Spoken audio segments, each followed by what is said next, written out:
मंडळी नमस्कार. सध्या केळी पिकाचं हार्वेस्टिंग चालू आहे. सुलतानी आणि आसमानी संकट आमच्या केळी उत्पादक शेतकऱ्यावर कितीही कोसळलं तरी आमचा केळी उत्पादक शेतकरी संयम धरून आहे, तग धरून आहे. आज न उद्या दर वाढेल या अपेक्षेने त्या ठिकाणी शेती करतोय. मध्यंतरी केळी उत्पादक शेतकऱ्यांवर मोठं संकट त्या ठिकाणी कोसळलं. युद्धामुळे पाश्चात्य देशामध्ये जे युद्ध चालू आहे त्या युद्धामुळे त्या ठिकाणी शेती केळीचे दर अक्षरशः गगनाला भिडले नव्हते, ते पडले होते. त्यामुळे अनेक शेतकऱ्यांनी केळी काढून टाकली. पण काही शेतकरी असे अनुभवी शेतकरी की ते शेतकरी आज ना उद्या दर वाढेल या अपेक्षेने त्या ठिकाणी आपल्या पिकामध्ये तग धरून राहिले आणि त्यामुळे आज त्या ठिकाणी चांगला दर मिळतोय. पावसाळा सुरू झालाय पण अजून म्हणावा तेवढा पाऊस पडला नाही. पाऊस पडण्याची मोठ्या प्रमाणात पाऊस पडण्याची अपेक्षा शेतकरी बांधवांना आहे. माझ्यासोबत पंढरपूर तालुक्यातील धोंडेवाडी गावातील देठे परिवारातील शेतकरी त्या ठिकाणी आहे. महादेव देठे, त्यांचे वडील, त्यांचे बंधू, त्यांचे पाहुणे सगळे शेतकरी त्या ठिकाणी आहे. केळी पिकाचा मोठा अनुभव आहे. तब्बल 5 एकर केळी यांची देठे बंधूंची त्या ठिकाणी आहे. हा पट्टा जो आहे मंडळी, हा पट्टा ऊस पट्टा आहे.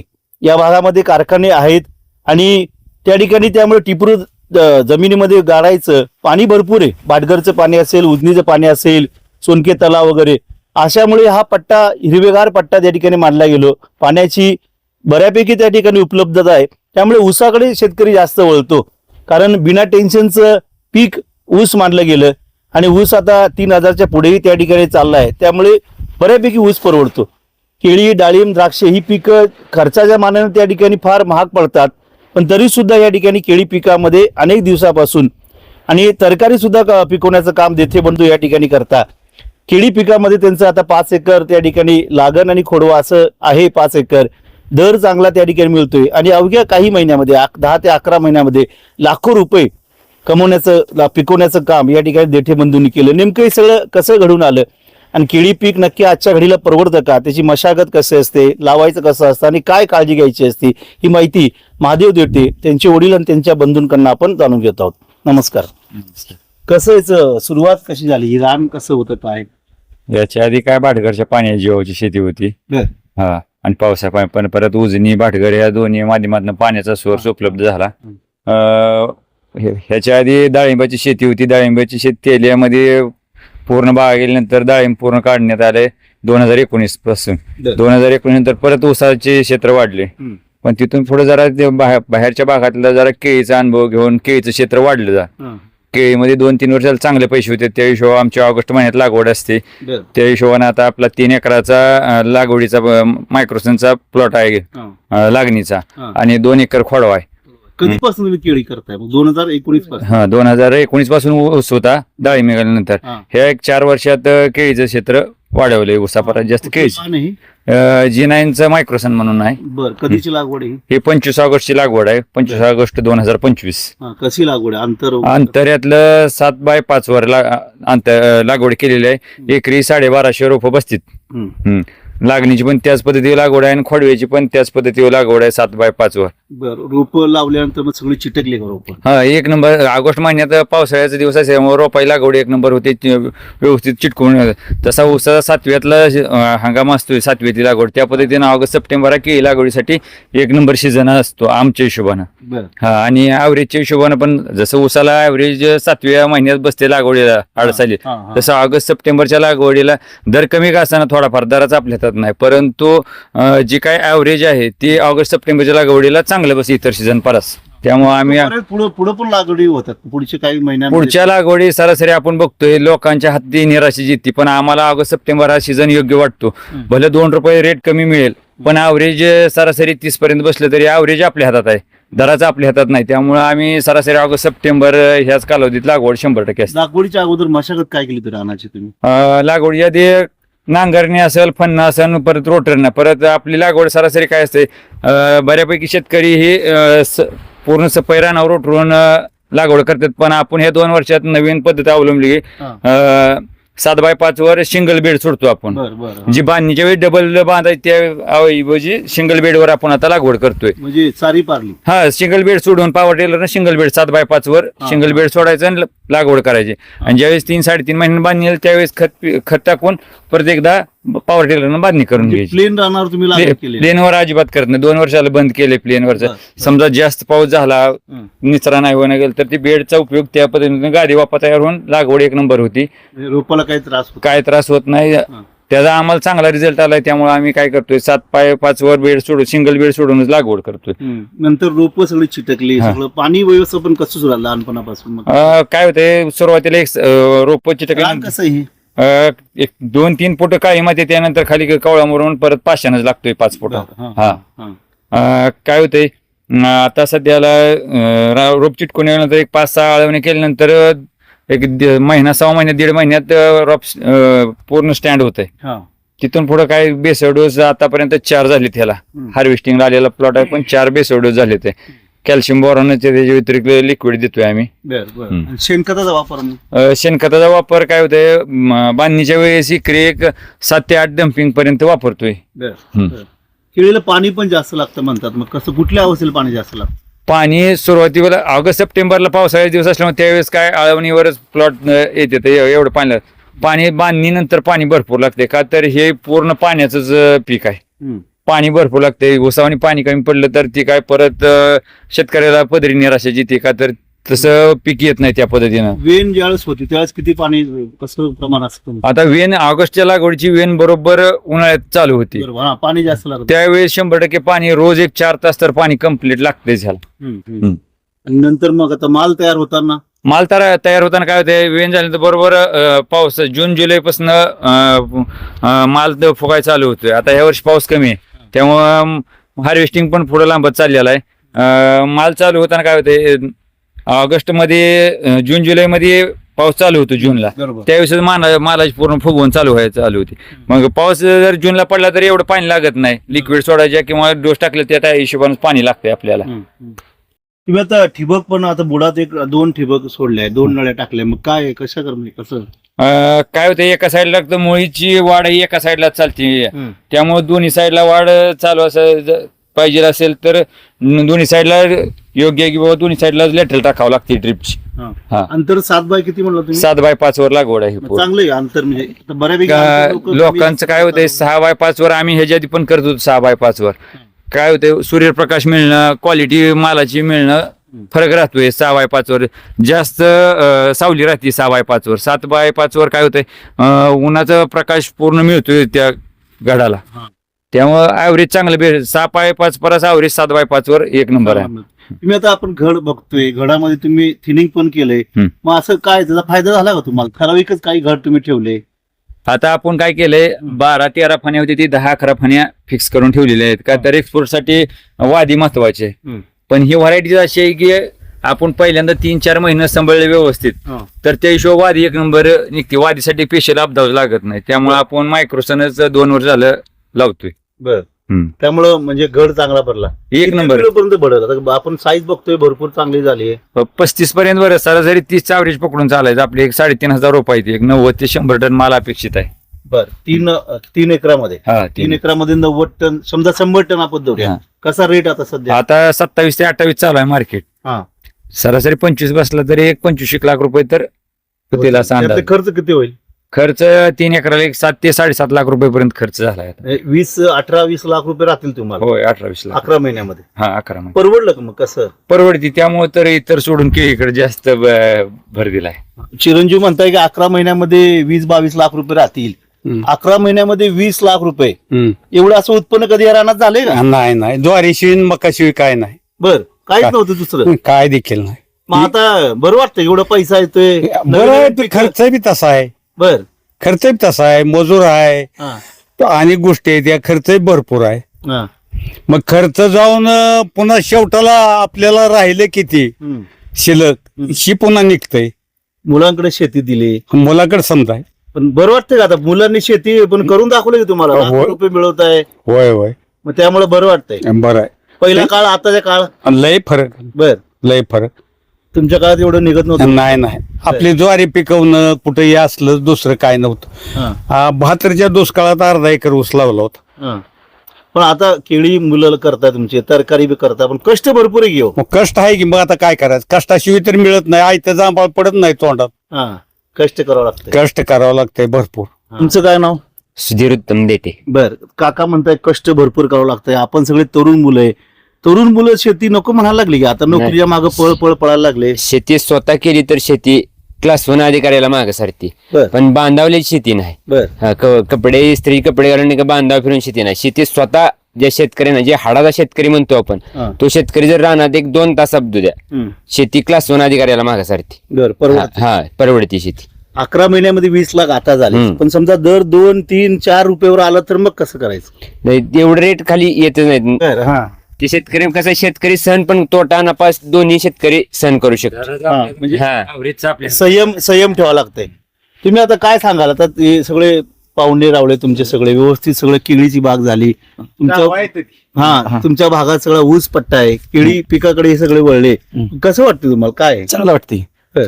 ही ऊसापेक्षा बरं वाटतंय. बर, हं. का ऊस 3000 रुपये चालला की आता? हाय मला पण ही सुधारित पद्धतीची शेती होती ना. बरं. ऊसाला तसं ऊस लावती ती, हं. पण जरा केळी डाळिंब हं. ह्याकडे वळलं म्हणजे जरा नवीन काय तर वाटतंय. हा. पैसा चांगला होता. पैसा चांगला होता. कष्ट तेवढेच आहे. कष्ट असं ना, कष्ट केल्याशिवाय काय बरं. दुसरं, कष्टाशिवाय काय आहे? बर. इथं केळीला करप्याचा एक अटॅक जास्त मोठ्या प्रमाणात होतो. अजून काय, कुठला रोग जास्त त्रासदायक? जास्त त्रासदायक लहान वयात असतानाच पोगासडी असते, पण ती काही ह्या वर्षी जाणवलं नाही. बरं. आणि करप्याचं पाऊस काळ जास्त असलं तर करपा जास्त जाणवतो. बरं. पाऊस काळ पण नाही, आणि घडाव पाऊस जास्त तर तांब्याचा प्रादुर्भाव होतो, पण ती पण पाऊस कमी असल्यामुळे काही जाणवलं नाही आता सध्याला. फवारणी घडावर पण असते का? हा, घडाव पण फवारणी असते की. बर. हम्म. ते कधी करायची असते, म्हणजे येण झाल्यानंतर का कसं? काय काय बड इंजेक्शन घेते, पण आपण बड इंजेक्शन घेत नाही. आपण काय करतो, वेन चालू झाल्यानंतर घडावचा स्प्रे चालू करतो. हा. मग बाकी दुसरं काय असं करप्या सोडून बाकी इतर काय रोगराई वाटत नाही? इतर काय नाही. पाऊस काळ जास्त असलं तर तांबवऱ्याचाही त्रास होतो, हा. आणि सुरुवातीला काळात रोगराईचा हुमणीचाही प्रादुर्भाव जास्त असतोय. केळीला. हा, केळीला. तर बऱ्याच ठिकाणी तुम्ही काय केलंय, याला दोरी पण बांधली हा. आणि पुन्हा पट्टी पण बांधली, मग कसं काय नियोजन असतं? हे चौरस बांधणी करायच्या आधी आपण काय केलं, तर वेन झाल्यानंतर घडाचा बॅलन्स राहण्यासाठी हे पट्टीनं बांधलेलं होतं. ही गरजच आहे. काय होतंय, समजा नाही बांधलं तर घड असा वाऱ्यानं हलून जास्त कल मारतंय. हा, त्यासाठी बांधलेला आहे. आणि येळीचं बी तुम्ही टेकन दिलंय. जास्त लोड झालेला काय होतंय, सुरुवातीचा वेन झालेली असते त्या घडाला लोड जरा जास्त होतो. मग पहिला हार्वेस्टिंग होतो, एक 5-50 झाडाला विळू पण लावावं लागतो, नाही तर ती झाडं मोडून पडते. मग शेतकऱ्यांना काय आता बांधलंय, काय गरज नाही हे हिशोब नाही, पण थोडाफार या चौरस बांधणीतनं पण कुठंतर मोडाय बघते, त्यासाठी विळू लावावं लागते. आता काय होते, वादळ वारं सुटलं तर केळीची झाडं पडतात वगैरे, मग आजूबाजूला लोक काय वेगवेगळे घास गवत वगैरे लावतात, तसं काय प्रयोग चांगला वाटतो का तो? तसा प्रयोग चांगला वाटतो, पण आपल्या इथं ह्या भागात गरज नाही वाटते. का तर साईडने लावलं तर कमीत कमी 2 वेळेला त्याचा प्रादुर्भाव जास्त होतो, ऍव्हरेजला फरक पडतोय. साईडनं पूर्ण सावली पडते, त्यामुळे गरज वाटत नाही. मी आता नवीन चौरस बांधणी निघाली, ही जरा व्यवस्थित वाटतं. युपरास साईडच्या ह्याच्या कुंपणापरास म्हणजे याच्यामध्ये कुंपणाची काही गरज वाटत वाटत नाही. पैसे जाते ते बांधणीला. तसं ते हे पट्टी 110 ते 12 रुपये किलो असते, आणि प्रति झाड 5 रुपयाने बांधायला घेते ती. बाहेरची लेबर येते ती बांधून जाते ती. पण एवढंच की संध्याकाळी म्हणजे टेन्शन नाही, वारं वेळूच कसं होतं, वेळ लावलं तर ती पुन्हा दुसऱ्या दिवशी लेबर घ्यायचं, पुन्हा इळू पडलेलं बघायचं, पुन्हा लावायचं. आणि इळूच कसं होतं, बॉक्स पॅकिंग जास्त म्हणजे कसं होतं, वेळू घासते ते लावताना, ती मग माल पण एक्सपोर्ट होत नाही ती घासल्यामुळे. व्यापारी पण म्हणजे वेळू जास्त घासले तसं माला रिजेक्ट करायला बघते ती. मग ही चौरस बांधणीनं 1 नंबर होते, माल पण रिजेक्ट जास्त होत नाही. असं नॉर्मलच कुठेतरी वेळू लावायला लागते ते. आता तुम्ही एक्सपोर्ट ह्या ठिकाणी माल करता, मग एक्सपोर्टला काय काळजी घ्यावी लागते हो? एक्सपोर्टला फण्या व्यवस्थित ठेवणे, का तर वादी महत्वाची आहे त्यांच्या ॲव्हरेजसाठी. परत वेळोवेळी स्प्रे घेणं, मालाची क्वालिटी आणणं, त्यांना सर्वात महत्वाची वादी महत्वाची आहे, आणि वेट. त्या हिशोबानं एक्सपोर्टला माल लागतो त्यांना, त्या हिशोबानं आपण तयारी करतो. मध्यंतरी ज्यावेळेस युद्ध चालू होतं अमेरिका इराण वगैरे, त्यावेळेस दर पडले, अक्षरशः केळी म्हणजे रस्त्यावर टाकून द्यायची वेळ आली. तुमचं काय टाकली? आता बामा म्हणता टाकली सुद्धा आम्ही. कसा संयम कसा ठेवला तुम्ही? कसं होतं, लागवड आपली ऑगस्ट सप्टेंबर असते. आपला विषय काय माहिती आहे का, आता पुढची परिस्थिती कसं, ऍव्हरेज आपल्या हातात आहे. दराचं किंवा युद्धाचं आपण काहीच करू शकत नाही. मग त्यातनं पण तग धरून आपली लागवड केलेली होती, त्या हिशोबाने जपली आहे. ऍव्हरेजच्या हिशोबानं व्यवस्थित आहे. योगायोगाने रेट पण चांगले आहेत आता. पण निसर्ग कोपलाय शेतकऱ्यावर. हा, हा. ही जर पाऊस जूनला झाला असता तर आता हार्वेस्टिंग ह्या प्लॉट 70% झालं असतं. आज झालं असतं. आज 70% हार्वेस्टिंग झालं असतं, पण आणखीन हार्वेस्टिंग थांबलेलं आहे. आता पावसाळा 7 महिने झाला, हिवाळा 4-5 महिने ऋतू बदलत आलाय. त्यामुळे ह्या वर्षी काय झालंय, प्रत्येक वर्षी बरोबर 6 महिन्यात ह्याची निसवण चालू होती. बरोबर. ह्या वर्षी कम्प्लीट 40 दिवस लेट झाले. मग प्रत्येक शेतकऱ्याला ही अडचण आहे, एक महिना पुढे सरकत. थोडं सरकत आले. आणि आता जून मध्ये पाऊस पडायला ती पावसाळा पण पुढे आलाय. त्यामुळं जे 11 महिन्यात हार्वेस्टिंग कम्प्लीट होईल ते आणखीन 11 महिन्यात माल जाग्यावर. हा, त्याचा जरा फटका बसतो. निसर्गाचा फटका बसतोय शेतकऱ्याला आता सध्याला. उन्हाळ्यामध्ये पाण्याचं बरंच टेन्शन राहतं, मग कसं काळजी घ्या, काय करायला पाहिजे उन्हाळ्यामध्ये? उन्हाळ्यात पाणी ज्याच्याकडे व्यवस्थित पाणी आहे त्यांनीच केळी लावावं. का तर उन्हाळ्यात हे काय उसावणी पीक नाही की 8 दिवस नाही पाणी दिलं आणि परत दिलं तरी सक्सेस होईल, किंवा पूर्ण ही खोडा ही पाणीच आहे. त्याला काय लाकूड वगैरे काय नाही. त्यामुळे उन्हाळ्यात कसं ज्याच्याकडे पाणी व्यवस्थित आहे त्यानं लागवड करावं. आणि शेतकऱ्याला एक विनंती आहे की ज्याच्याकडे पाणी आहे आणि सुरुवातीला जी शेतकरी केळी करणार आहे त्यानं ऑगस्ट सप्टेंबरलाच केळीच्या पिकात उतरावं. बरेच आता अनुभव आहे की आमचं आता युद्धाच्या काळात जी शेतकरी गावलं ती रेग्युलर केळीचं उत्पादक शेतकरी ती कोणच गावला नाही. बरोबर. ते ऊसाच्या पिकावर शेजाऱ्यानं लावले म्हणून लावायचं आणि तुमचा दर वाढला म्हणून maybe हा. असं होतं. असं 99% शेतकरी त्यातच लॉस मध्ये येतोय. शेतकऱ्याला विनंती आहे की बाबा शेतीचा थोडा अभ्यास करून ऑगस्ट सप्टेंबर ही केळीला लागवडीला चांगला आहे. ऍव्हरेजला दराचा आपल्या हातात नाही, कुठल्याच शेतकऱ्याचा कुठल्याच हातात नाही की बाबा दर आपल्या मनाचा कमी, पण ऍव्हरेजचा आपल्या हातात आहे. आता तुम्ही बुंद्यावर बी काम केलेलं दिसतंय, बुंद्याची साईज बी अशी फार हे झाली, काय त्याच्यावर कसं काम केलं? सुरुवातीपासून आपण आळवणी केल्यानंतर आतापर्यंत ह्या केळीला 4 बेसल डोस झाले. हा, आणि शेणखत त्याच्यावर बुंदा ही व्यवस्थित झालाय. त्यामुळं केळी आता हार्वेस्टिंग झाल्यानंतर ह्या लागवड तुमची 3 एकर हार्वेस्टिंग झाल्यानंतर पुन्हा मग पिलं धरायचं कसं असतंय? आजूबाजूला 3-4 पिलं उगवतात, त्यातलं कुठलं पिलं निवडायचं कसं? आता काय होतं, हार्वेस्टिंग जवळ 90% ज्यावेळेस हार्वेस्टिंग होईल प्लॉट त्यावेळेस आपण पिलं ठेवणार. त्यातनं जी बिगर आपण कापलेलं पिलो आहे त्या लेवलनं सरास पिलं ठेवणार, कापलेलं पिलं ठेवणार नाही आपण खोडव्यासाठी. का तर त्याची वाढ त्या पद्धतीने होत नाही. बिगर कापलेलं 90% हार्वेस्टिंग झाल्यानंतर आपण सगळी पिलं ठेवणार, त्यातनं सिलेक्ट करून मग खोडवा ठेवणार. हार्वेस्टिंगच्या वेळेस जे पिलू वाढेल तेच पिलू फक्त ठेवायचं, नाही. कापलेलं नाही ठेवायचे. हार्वेस्टिंग 90% झाल्यानंतर आपण पूर्णच पिलं ठेवतो, म्हणजे कापणी करत नाही. त्यातनं बिगर कापणी केलेलं जी व्यवस्थित लेवलला पूर्ण प्लॉट मध्ये त्या लेवल धरूनच पिलं ठेवायची. मग त्याचा फायदा पुढे. खोडव्याला कसं नियोजन असतं मग? खोडव्याला परत काय होतं, आता ह्याच्यावर बांधणी करायला येत नाही आपल्याला पूर्ण. एका साईडला आपण पूर्ण सगळं टाकलेलं आहे, मग खोडव्याला डोस टाकून परत एकदा पावर ठेवला परत बांधणी करायची आणखी मातीची. खोडव्याला त्याची पुन्हा बांधणी वगैरे पुढं मग बांधणी काय माती लावूनच घ्यायची, खत वगैरे टाकून डोस टाकून, आणि परत हा या पद्धतीने शेड्यूल चालू राहते परत लागणीसारखंच त्याला. पण केळी पिकाला टेन्शन काय आहे तुम्हाला काय जाणवत? सुरुवातीचं टेन्शन जास्त पाऊस, नंतरचं टेन्शन मध्ये लागवड. ऑगस्ट मध्ये नंतरचं टेन्शन कमी पाऊस पण. आणि पाऊस चालू आहे जूनच्या टायमिंगला जी वारं सुटतं काय त्यावेळेस सगळ्यात मोठं टेन्शन शेतकऱ्याला.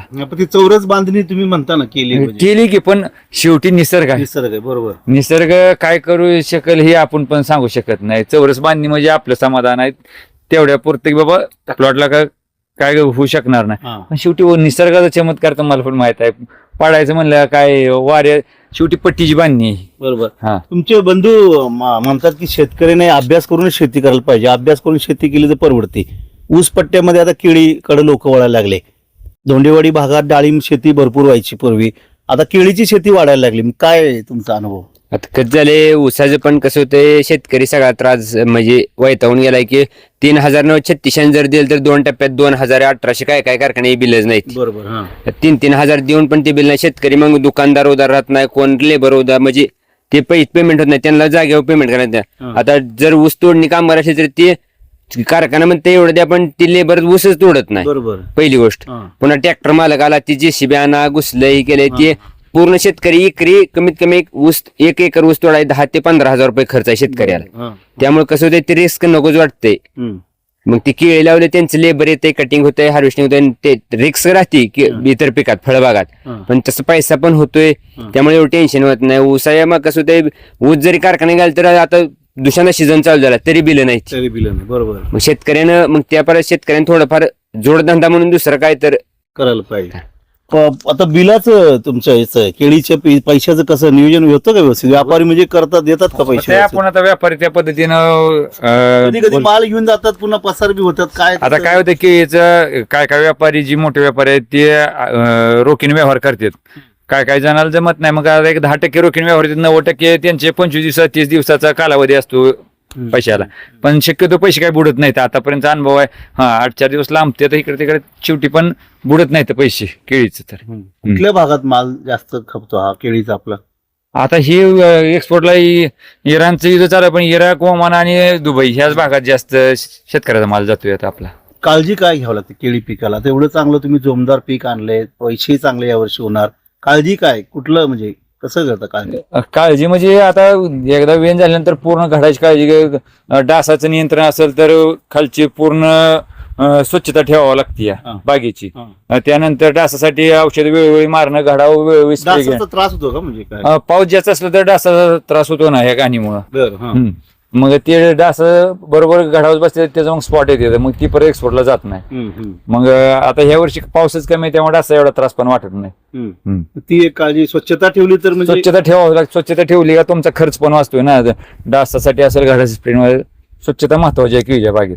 ऊस करायचं काळ आणि आता केळीचा काळ, दरामध्ये किंवा उत्पन्नामध्ये जमीन आसमानचा फरक पडला. लाखो रुपये या ठिकाणी मिळायला लागले. मग कसं? तुमचे बंधू म्हणताय ऊस शेती चांगली आहे, आता दर वाढले साखरेचे, 4,000 5,000 झालंय, पण ऊसाचं आपण बघतोय गणित फार बिघडलेलं आहे. केळीचं कसं म्हणजे परवडली का तुम्हाला? केळीच परवडते. ऊसाचा आता पहिल्या अडसली लागवडी होत्या, 90% अडसली लागवडीचा विषय संपून गेलेला आहे. शेतकरी फास्ट झाला. या 8-10 महिने 11-12 महिने तर ऊस ऍव्हरेज भेटलं तर एक 60 टनापर्यंत ऍव्हरेज भेटते आता सध्याला. त्याच्या पुढे काय अडचणी नसल्यामुळे ऍव्हरेज भेटत नाही. मग ऊसापरास ही पीक परवडते आणि पैसा देऊन जाते शेतकऱ्याला चांगला. ज्यावेळेस वेन होते त्यावेळेस काय टेन्शन वगैरे असतं का? म्हणजे कधी कधी होतं वेन चालू असते त्यावेळेस उन्हाळा असतो, त्यावेळेस जर पाणी कमी पडलं तर वेन त्या पद्धतीने होत नाही. त्यावेळेस पाणी महत्वाचं आहे वेन होण्या टायमिंगला. का तर ऑगस्टच्या लागवडीला बरोबर उन्हाळ्यातच वेन चालू होती. समाधानी आहात का केळी पिकामध्ये? समाधानी आहे. 2 वर्षाला चांगलं पैसे देते, समाधानी आहे. तर मंडळी, आपण पाहिलं हे देठे बंधू धोंडेवाडी गावातील. मगाशीच यांनी सांगितलं, महादेव देठे यांनी, शेतकरी राजाला फार चांगला सल्ला लिहिला. कुठलंही पीक करताना तुम्ही अभ्यासपूर्ण त्या ठिकाणी शेती करा. शेजारच्या शेतकऱ्याला केळी पिकामध्ये लाखो रुपये मिळाले म्हणून आपण नांगरायचं, लगेच त्या ठिकाणी केळी लावायची, असं अजिबात त्या ठिकाणी करू नका. जिद्द, चिकाटी वगैरे हे सगळ्या गोष्टींचा संगम देठे बंधूंनी या ठिकाणी घातला. सातत्य टिकवून ठेवलं. मध्यंतरी युद्धामुळे दर पडले, पण तरी हे डगमगले नाही, स्थिर राहिले आणि या झाडाला जपत गेले. आज त्या झाडामधून फळ बाहेर पडलं आणि या फळाला चांगलं 25 रुपयाच्या पुढे त्या ठिकाणी रेट मिळतंय. 11 महिन्यामध्ये 22 ते 23 लाखाच्या पुढे त्या ठिकाणी उत्पन्न मिळवण्याचं काम देठे बंधूंनी या ठिकाणी केलं आणि त्यामुळे दोन्ही बंधू त्या ठिकाणी समाधानी. त्यांच्या वडिलांनी सांगितलं, ज्वारी बाजरी ज्या रानामध्ये पिकायची, ज्या रानामध्ये कुसळं पिकायची, त्या रानामध्ये या दोघं भावांनी त्या ठिकाणी आधुनिक शेतीचा वापर केला, आधुनिक टेक्नॉलॉजी त्या ठिकाणी वापरली, अभ्यासपूर्ण शेती या ठिकाणी केली आणि त्यामुळे दोघंही त्या ठिकाणी ऐन तारुण्यामधले दोन्ही शेतकरी, त्यांना तरुणपणामध्ये शेती त्या ठिकाणी परवडली. जो आमचा शेतकरी, तरुण शेतकरी म्हणतो शेती नको, आणि जो आमचा तरुण शेतकरी 8 तासाच्या नोकरीच्या मागे पळतो, त्या तरुणांसाठी ही दोन्ही भाऊ त्या ठिकाणी नक्कीच आदर्श आहे. दर त्या ठिकाणी किती व्यापारी किती म्हणतोय दर? आता 27 ते 28 रुपये. 27 ते 28 रुपये दर त्या ठिकाणी म्हणतोय. त्यामुळे आपलं खोडवा चालू आहे आता 22 ते 20 रुपये हार्वेस्टिंग चालू आहे खोडवा. त्यामुळे 27-25 रुपये मिनिमम दर आपण धरूया. 100 टनाचं उत्पादन जर झालं तरी 25 लाख रुपये 11 महिन्यामध्ये या ठिकाणी यांनी मिळवलंय. नोकरदाराला पॅकेज मिळतं ते 12 महिन्यानंतर मंडळी पॅकेज मिळतं आणि ते पॅकेज घेण्यासाठी फार त्याला काबाड कष्ट करावं लागतात. कसे कष्ट असतात काय आपण सगळे पाहतो.